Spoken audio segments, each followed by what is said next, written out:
The world has lots of problems: diseases, hunger, poverty, war, and climate change. Every one of these is an important issue and should be addressed with a sense of alacrity. However, the most urgent need, in my opinion, is the realization that this is the only home we have and that we must pass it on to our future generations as clean as our parents had given it to us. That is, we must work on reducing carbon emission and ensure that the ambient temperature does not go up. That's why reducing fossil fuels and enhancing the use of solar and wind power become very critical to the survival of this planet. Please do so. Thank you very much.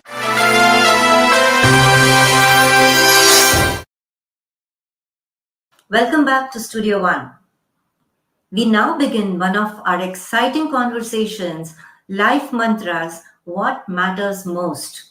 And giving us these mantras is none other than Miss Shobhaa De herself. And extracting those mantras from her is none other than our very own Dr. Manjuri Prabhu herself. So let us get cozy and enjoy this conversation. Shobhaa De has monitored and written extensively on India's socio-cultural political contours for over 4 decades. Her 20 books include several bestsellers like Starry Nights, Spouse, Superstar India, and now her latest lockdown license, Book 5, Miss La Dida and Other Stories. She is a prolific writer, columnist, blogger, social commentator, and opinion shaper with a vast Twitter following of close to 3 million. It is often said that one tweet from her can and does shake up Parliament. Her feisty, irreverent style has made her a powerful icon, widely respected for her fearless and independent opinions. Dr. Manjuri Prabhu, she holds a doctorate in communication science and is a short filmmaker, an award-winning international author, and also the founder-director of 2 international festivals.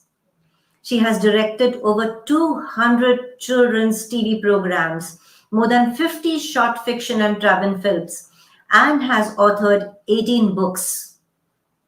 Her thesis, converted into a book titled Roles, Real and Real, has become a rare reference book for students of Hindi cinema. Manjuri has been acknowledged as a pioneer in India among women writers of mystery fiction, and she has a diverse global fan following. She has been invited to reputed international literature festivals like Boucheron, Cheltenham, Litfest, the International Agatha Christie Festival, UK, and International Women Fiction Writers, Matera, Italy. She is also an animal welfare activist, promoting, caring, and adoption of street dogs for more than 35 years. This has culminated into her latest research-oriented nonfiction book, The Doctrine of Peace. Dr. Prabhu, please let the humor begin. Thank you, Renu. Welcome, Shobhaa, to PILF. So happy to have you back. So happy to have you back, And I'm going to, I know we had to reschedule for several reasons, but honestly, it's better late than never. So I'm thrilled to have you back. Now, Thank you so much. so let's kind of, before I kind of ask you questions, I just want to give you a brief background of why I'm doing this session with you. Okay. The last PILF, I think it was 2019 or 18, I don't know which one, but we were at the dinner, at the hotel, and I was talking with Mr. Day, and he said, "Let me give you one piece of advice, which is very important." And I was all ears, because it was coming from him. And he said, "Don't forget to enjoy life." And I think that was it. Kind of really, I don't know, something shook inside me when I heard that, because we are all so working so hard to enjoy life, working so hard to find our peace and find our happiness and everything, and I sometimes you forget to enjoy. So, and then I was, after that, I kind of deliberately looked at your Instagram and your Twitter, and I started following you differently to see what you were doing. And I realized that you were having fun in life. You're traveling, you're going to places. I see pictures of good food. You look gorgeous in all your pictures. You never repeat a dress. And you certainly look glamorous. So, I said I have to talk to her, have a one-to-one talk to you, and find out what is it that in your life which is most important, what makes you who you are. So I'm going to dive right in and ask you two core questions. You want to say something? Do you want to say add something to that? No, no, I was just going to say what a lovely introduction, and thank you very much for having me back. I've been associated with your marvelous festival from the day it started, and I have very, very pleasant memories of participating in Pune. And of course, this has been an extraordinary year, 2 years for the world. But I'm so glad to be here, and many apologies for the glitches and the technical problems that I was facing to come right on time for this session. But like you said, let's pitch right in. That's right. So I'm going to dive into the questions and ask you first thing, two core questions. What is it about life that really intrigues you? And the second one, following up on that, is would you call yourself happy, and why? Well, what intrigues me about life the most is how unpredictable it is. And I like the fact that you don't know what's coming next. So life sort of keeps you on your toes. It keeps you on red alert at all times. I don't like anything that I can have complete control over, and life is certainly something nobody but nobody has any control over. We don't have control over our next breath. So life, with all its mysteries, it mystifies me, it intrigues me, it baffles me, it frustrates me. I sometimes get angry with life, but I'm Mhm. never bored with life or with my life or with the world, because there are new discoveries practically every microsecond if only we are awake to them, if we are mindful that there is something right there, right around the corner, that you could never ever have anticipated, which can turn your life around 360 degrees, and you wouldn't have seen it coming. And that's what makes life so exciting. Would you ask me whether I consider myself a happy person? I Yes. Yes, I'm happy enough. I mean, there's no Mhm. such thing as a perfectly happy person. I'm not deliriously happy and giddy with happiness at all times, because that in itself would be very tiring. But I'm happy with my choices. And to me, that is the single most important aspect of happiness, that the choices, for better or worse, whether you've fallen flat on your face, you picked yourself up and kept walking, but the choices that you make define everything about you. And if those choices at the end of the day don't disturb your equanimity, they don't make you feel, oh my God, what a lousy thing I did then, or I could have done. You have to think it could have been so much worse. Of course, True. life gives you all its shocks, major and minor. But do I look back with a sense of regret? Not really. Do I look back with any sense of bitterness? Not at all. Do I feel terrible about some of the things I've done? Yes, of course I do. Would I have done a lot of things differently? Most certainly. I don't think there's anybody who would say, "Oh, I've done things exactly as the Perfectly. blueprint I had, written up for myself." So I'm happy with that word choice, especially being a woman. I think choice is the most powerful word that a woman has in her vocabulary, in her heart and mind. And if she can be on top of her choices, then she should consider herself a happy woman. Person. Yeah. So, well, that the coming to, yes, I agree with you completely. Choices make us who we are. But all of us are actually trying to live our lives to the best of our abilities.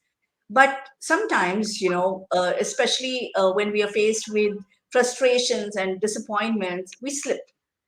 I want to ask you, do you have a quick fix for disappointments and frustrations? Can you tell our viewers, is there anything that we can do quickly to get over frustration and disappointments? Because otherwise they drag you down. Manji, I wish I had a magic wand to say, off with you frustration and off with you disappointment. I don't. I don't have any kind of a mantra that is a quick fix cure for for frustration and disappointment. You have to take both in your stride, because and remind yourself that okay, this period in your life and this particular thing that is frustrating you is there today. It may not be as relevant, as important, and as painful when you wake up the next morning. And keep your chin up and keep swimming. And that's really been my mantra for survival.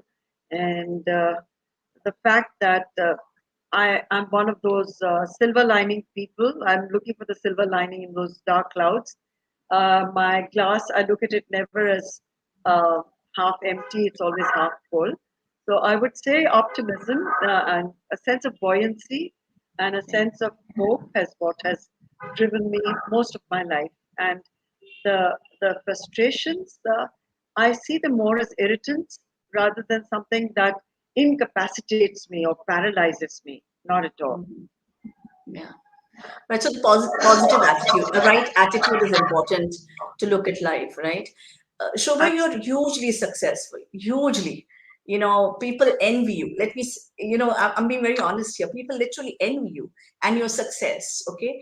But when I look at success, I look at it as a kite flying in the air and people trying to hang on to its tail.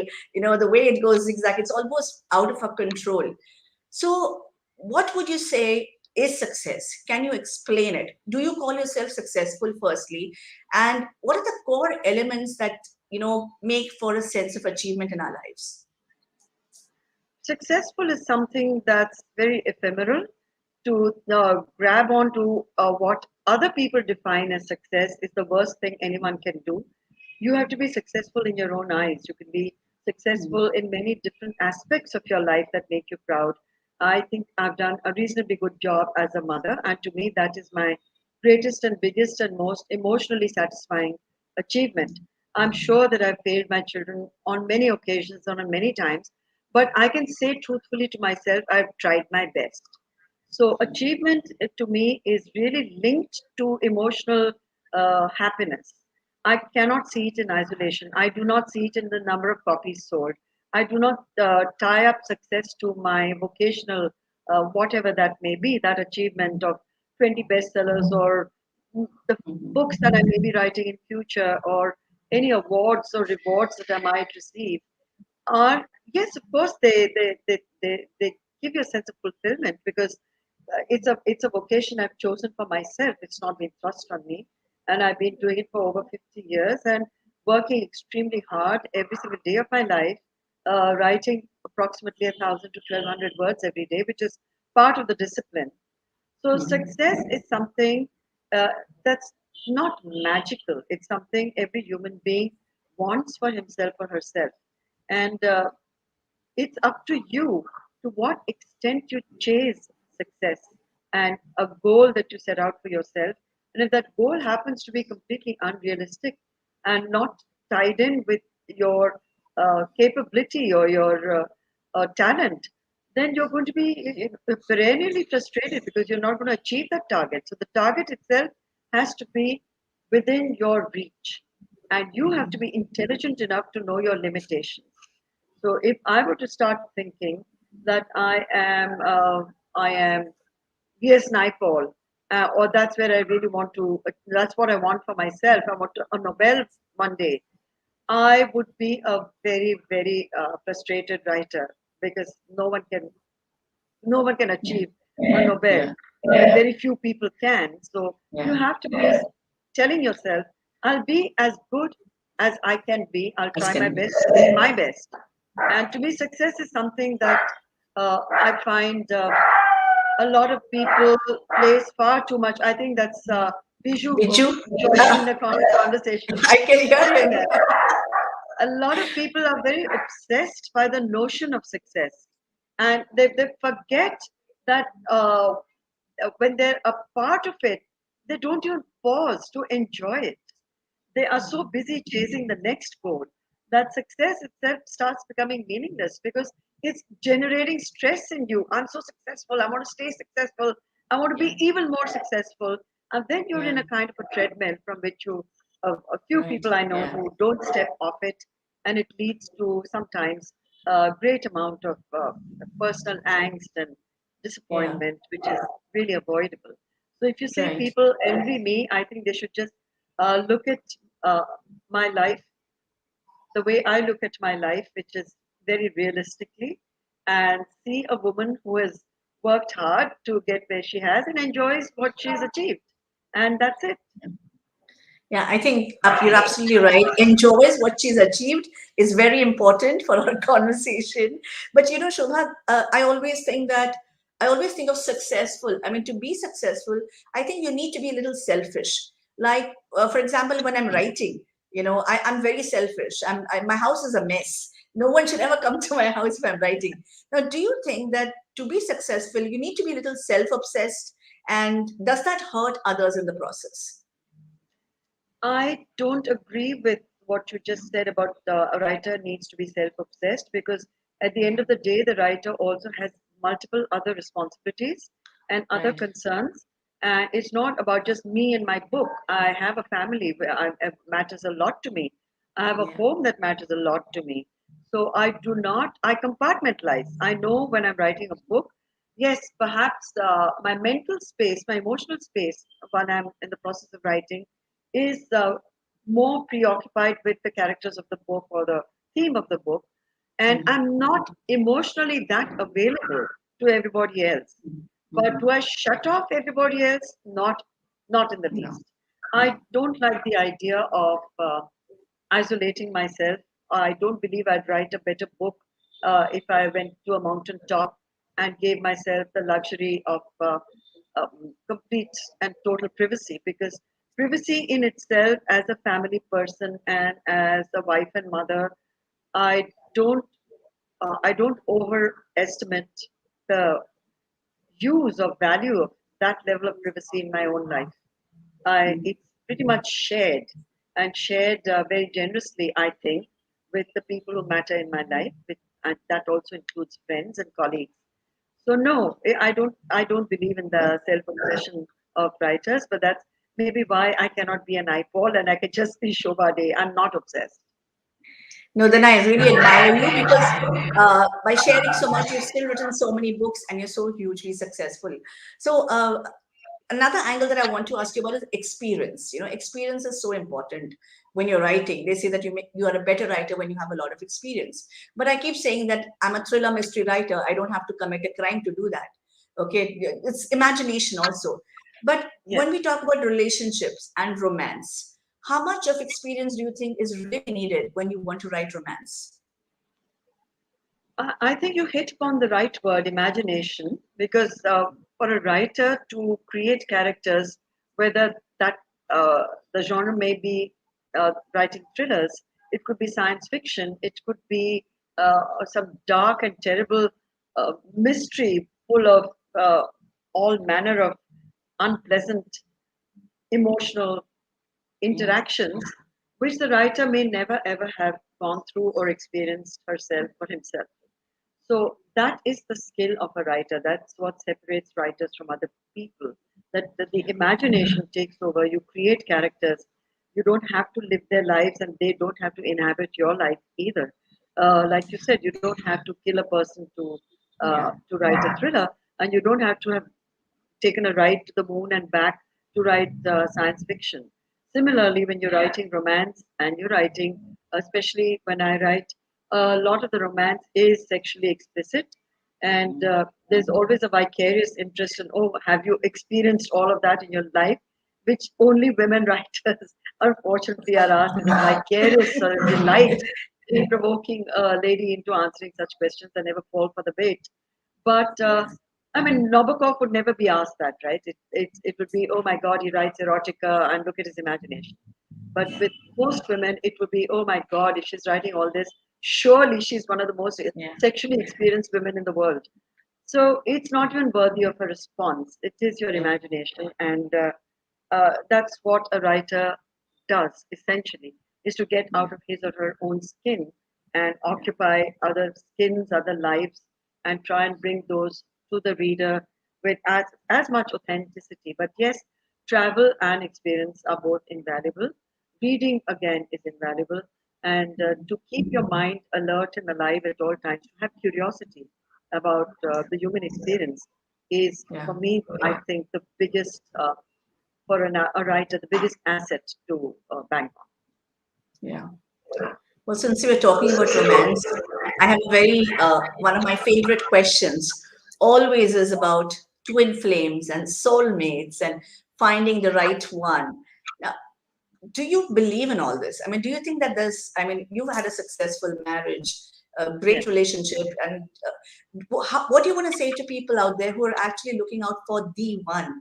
Does such a person exist, do you think? What is your take on good marriages, good partnerships? How do you explain that? With good marriages, good partnerships are based, I think, on a mutual understanding of one another's personalities to start with. You can't have a prototype and you seek that in your partner and then feel let down or disappointed because the partner doesn't match up to that. So, to start with, that sense of accommodation, another person, the lives shared so intimately, cannot be a reflection of your own fantasies and ideals, because you'll only be disappointing yourself, because the other person is going to be the other person and remain the other person you married. So it requires a great amount of tact, intelligence, understanding, sense of extending your own imagination to accommodate the other person's, what you may see as shortcomings, just as the other person is accommodating in his mind what he may find as your shortcomings. And no marriage goes, it's not a placid lake. Every marriage, no matter what people may claim, even with the soulmate, there will be turbulence. There will be periods where you actively loathe one another. You can't stand the sight of each other. I mean, that's normal, Yeah. especially if uh, you happen to be alpha personalities. Like my husband definitely is very alpha. I think I'm pretty much an alpha female. So it cannot be that our marriage has gone uh, absolutely smoothly, placidly, with no ups and downs, no turbulence. No, but how you ride those waves is what keeps you going. And as long Yeah. as you have fun together and laugh together and share a sense of humor and share at least one passion, it could be anything. It could be movies, it could be classical music, it could be books, reading, travel, food. Yeah. Food is a huge connect. People underestimate the power of food and shared taste in a marriage. But yeah, I've seen marriages struggle because the two people, one has an overactive palate and an overactive interest in food and is a foodie or a gourmet, and the other person is completely indifferent and prefers a very bland Yeah. diet. That already indicates a disconnect in their personalities to me, True. because shared food is also about sharing moments of togetherness, and enjoying food together is a very big part of certainly of our lives, my life. But you asked about soulmates. To look for a Yes. soulmate, well, you got to be really blessed, or such a hyper idealist that you search for such a person, and very few say, well, I found the soulmate and live happily ever after. I don't have such high expectations. I didn't go out in search of a soulmate, but I would say with my husband, we have found a lot of compatibility and a lot of mutual respect, which has kept us together and which has kept us actively together. It's not a passive marriage. It's not a Yeah. marriage without anger and fights and all of it. But it's not a dead marriage. It's not a compromise marriage where we have to sort of put up with each other because we have no choice.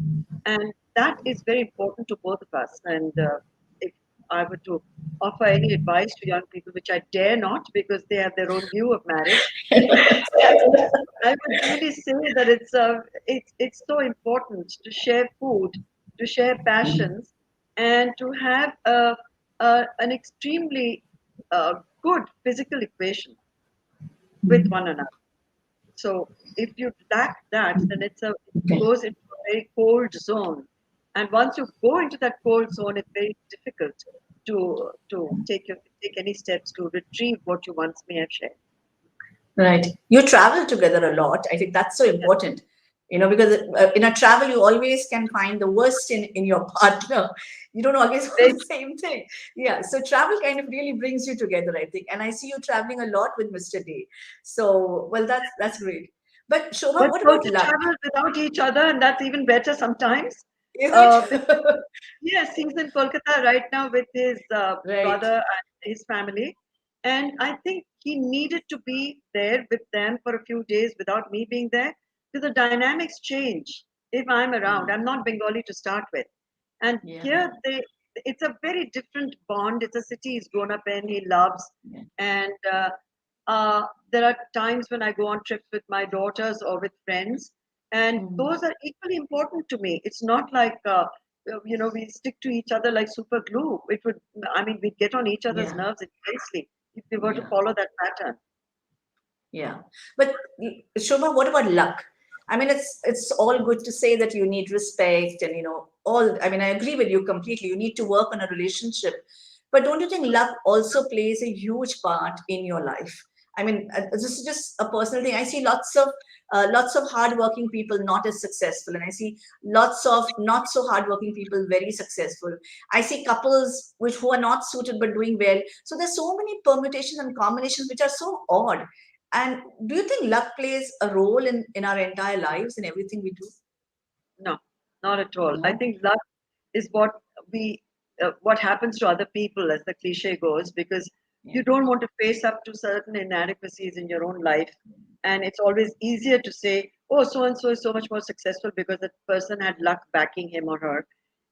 I see it a lot when people Mm. refuse to take the blinkers off and acknowledge their own fault lines and grudge someone else's success and give credit to luck rather than having the magnanimity and the bigness of their heart to say maybe that person's a better writer, maybe that person's a better filmmaker, a better musician, a better anything, a better wife, because they've worked hard towards something, achieved whatever target and goals they had in mind, and they deserve that and more. I think it's better to focus on your own sense of self and work on that rather than blame a lack of luck if you find yourself failing in some aspects of your life. It's never luck. I don't believe in that at all. It's an alibi and a crutch which I've never used. Okay, but what about opportunities? I mean, sometimes opportunities come to you, sometimes they don't, sometimes they come to other people, and even finding the right partner, Yeah. is also not luck, do you think? No, it's not luck at No? all. I mean, if anything, I would say it's somewhat preordained. Okay. If Yeah, you I believe in agree. the theory of karma, which I Yeah. do, then there are Mm. some things which defeat logic, cannot be deconstructed, cannot be explained as anything other than an extraordinary set of circumstances where you find yourself in a certain place with a certain person and an opportunity just walks up to you. Now it's entirely in your hands whether you grab it, you take it, and make the most of it. And a lot of people miss that opportunity because they're not sensitive to it. They don't see Yeah. it.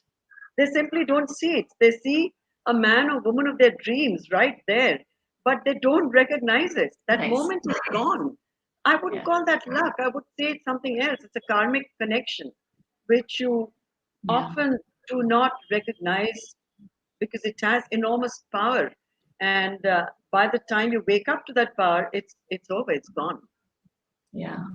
But since you spoke about karma, it's really interesting. What is your take on karma? Because I really believe in it. I believe that what you give out comes back to you. What do you think about it? I believe in the same. I believe pretty much like you said. It's something that is, but it continues to elude me in terms of how mysterious it is.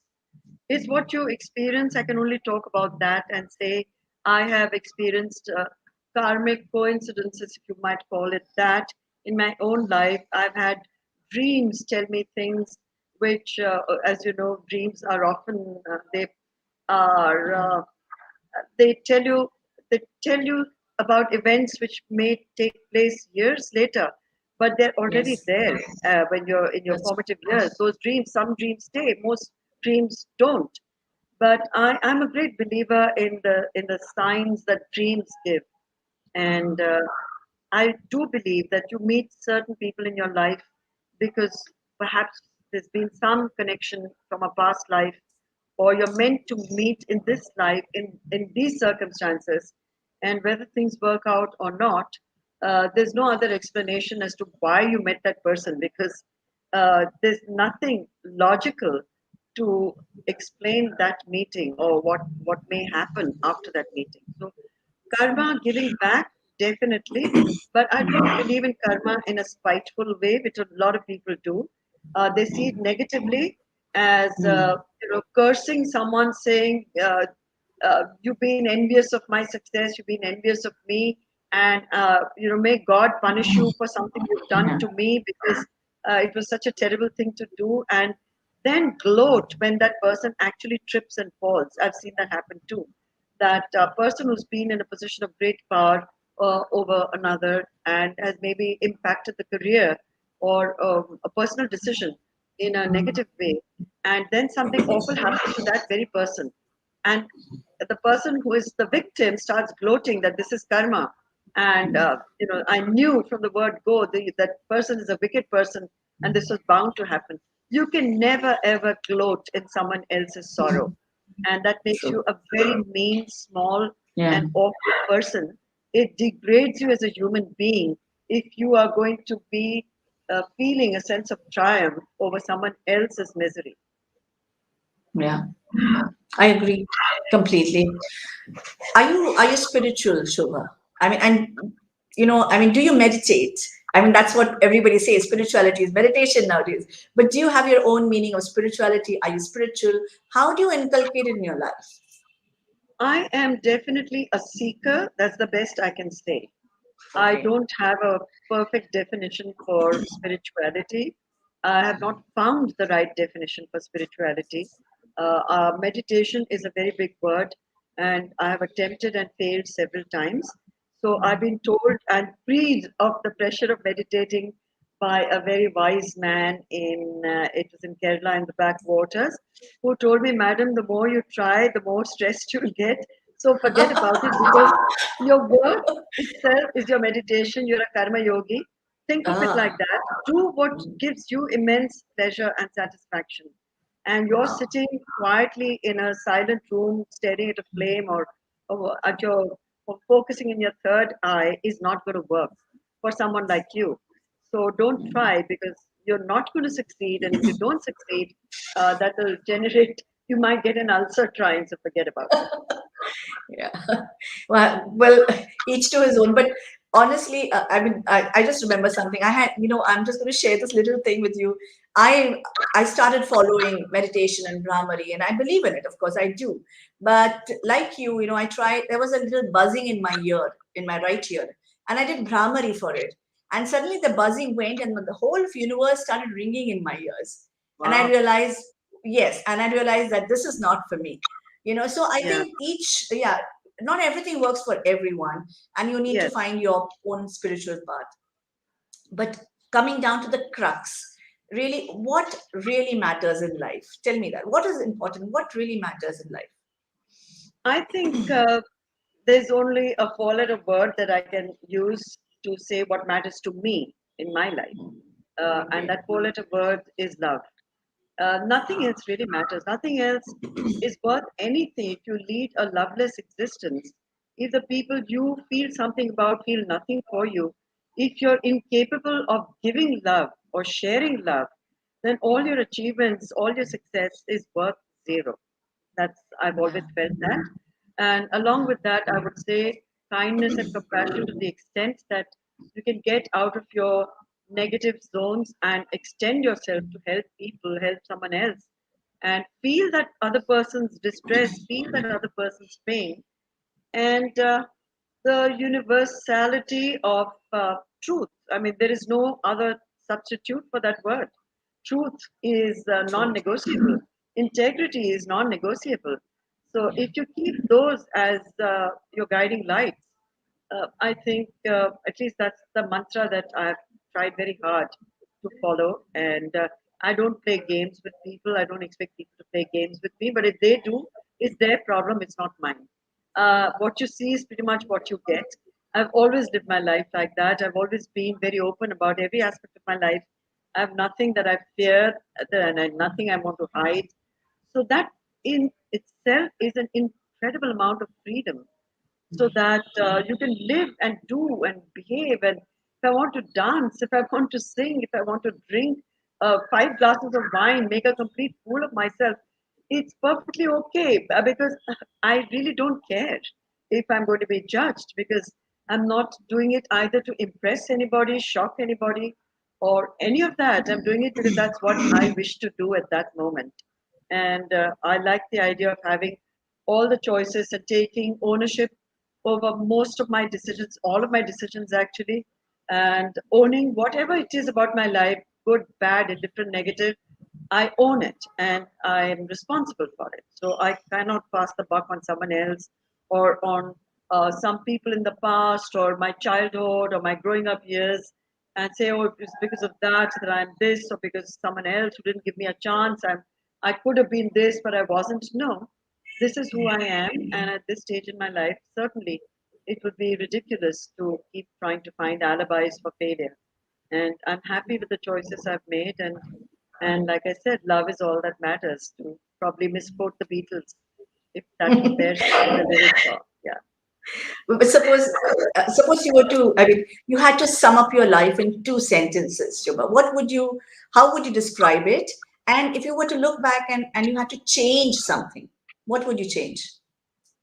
Well, how would I describe it? I've always been my own person and followed my own gut instincts and lived by my own rules and been happy with the decisions I've made. So I don't know if I can sum up my life so easily. It's a very tough question. I can't because unlike movie stars who are given a little mantra to trot out each time someone asks them this question, they have it all packed. How to describe yourself in a hashtag, they know what to say. How do you sum up your life? They know what to say. Any regrets? They know instantly what to say about a movie that they didn't do or a role that they has escaped them. But of course, there have been several regrets, but none that I feel, none that I regret that profoundly that I wish I could have done it differently. Okay, fair enough. Fair enough. Okay, so I'm going to ask you 3 rapid fire, just 3, not too much. Oh I just gosh, want to we're say going into Karan Johar zone. no. It's just 3 very simple ones. You just have to make a choice: success or happiness. Happiness, there's no question, no contest. No contest. It's okay. No. Money or love. Love for sure, but money helps. Yeah. Okay. And travel or writing.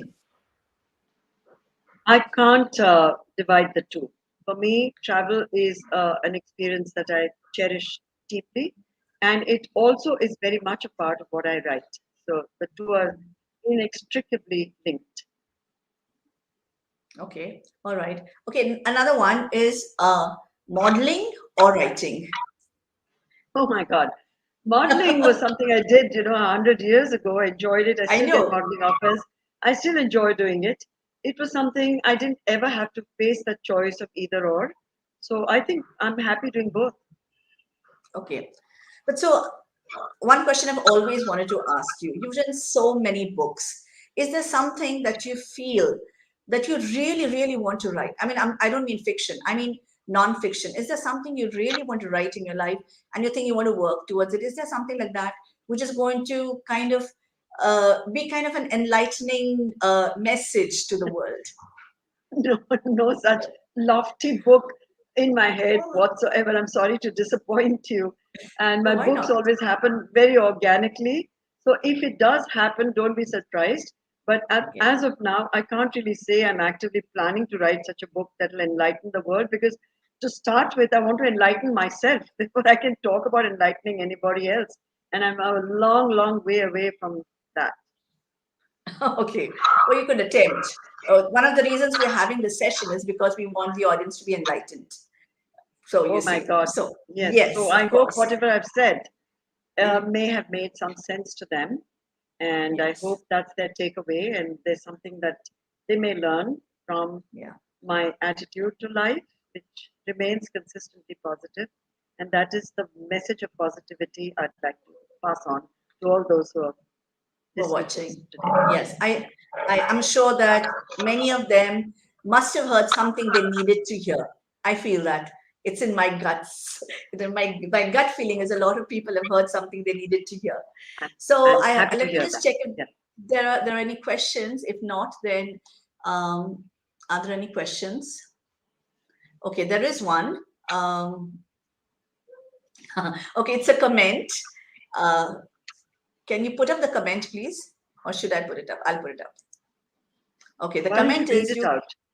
Yes, okay. Yeah. You can still, it's from Anupama Jain, and she says, you can still give a run for money to so many peeps. I thank her for the compliment, but I'm not sure in which department she means I can give people a run for their money. But whichever department it is, it's a compliment, so thank you. Okay, there's another comment. One second. That says, your zest for life is refreshing. You're an idol to so many, ma'am. Oh, thank you very much. I hear That's that a sweet. lot, and it really keeps me going because I get a lot of energy from people. I get a lot of energy from young people because I love their minds, I love their attitude. There's always a learning when I interact with young folks. I love that they are looking at the world through such fresh eyes, and especially post pandemic, we're still in it, but almost getting out of it, I hope. There's been a tremendous amount of introspection, and some of the best lessons for the future of the world have come from very young people. And we should all be listening to them rather than talking down to any of them and trying to pass on our wisdom, because their wisdom far outstrips ours. Yeah, probably. Not that I completely agree with you, Shobha. There's That's okay. another comment from Anupama Jain. One second. She's saying writing and modeling map. So both together. You don't have to choose. You should do both. I guess that's what she means. Yeah. And Yeah, yeah, it's not mutually exclusive. I mean, they're two completely different disciplines. So you don't yes. necessarily have to pick between the two. Mm, yeah. Both require a And lot of hard work. yeah. Then there's another comment from her. Love your exuberance. That's nice. Anupama Jain Thank you seems to be so in love much. with you. She she's in Thank love with you. you. There's We another should. comment, I think. I love the way you're always so topical. Gosh, Anupama, what's Uh, up? Thank you.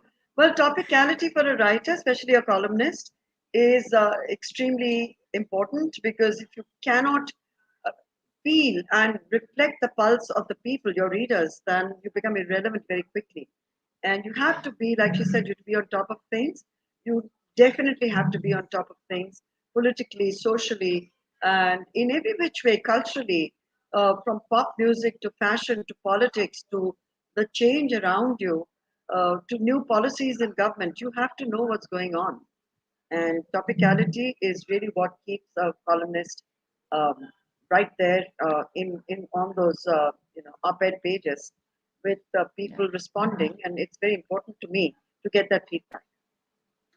Okay. There's one from my husband, Bipin. You're always as so articulate both in speaking and writing. Are you ever at a loss for words? I'm stumped a lot, believe me. Thank you for the compliment. But when someone comes up to me and pays me a compliment, I'm generally completely like, I don't know how to react. And my children always say I react in a very immature and stupid way.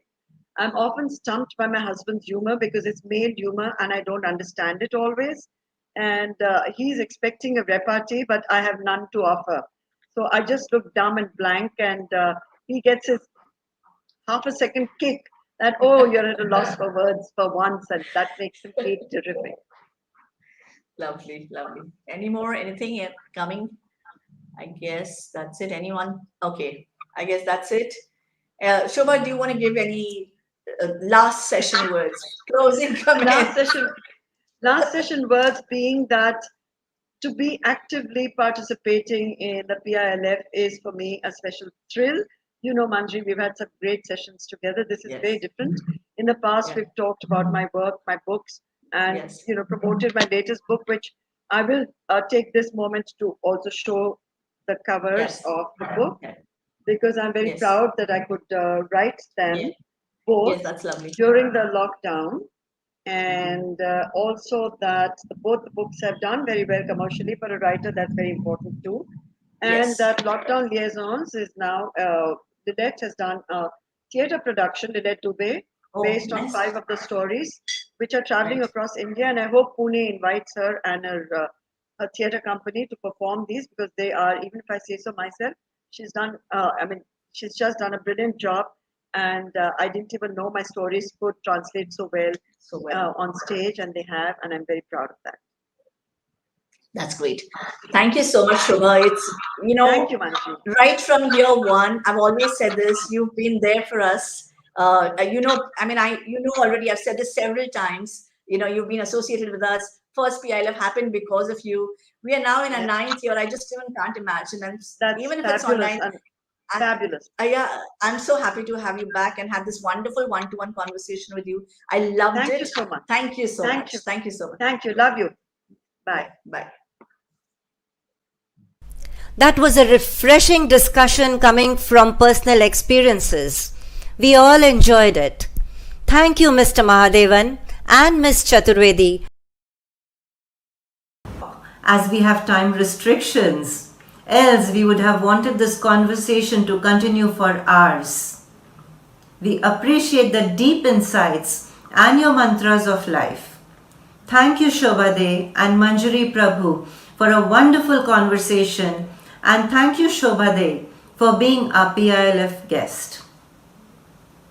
The next session will start after 15 minutes at 6:45 p.m.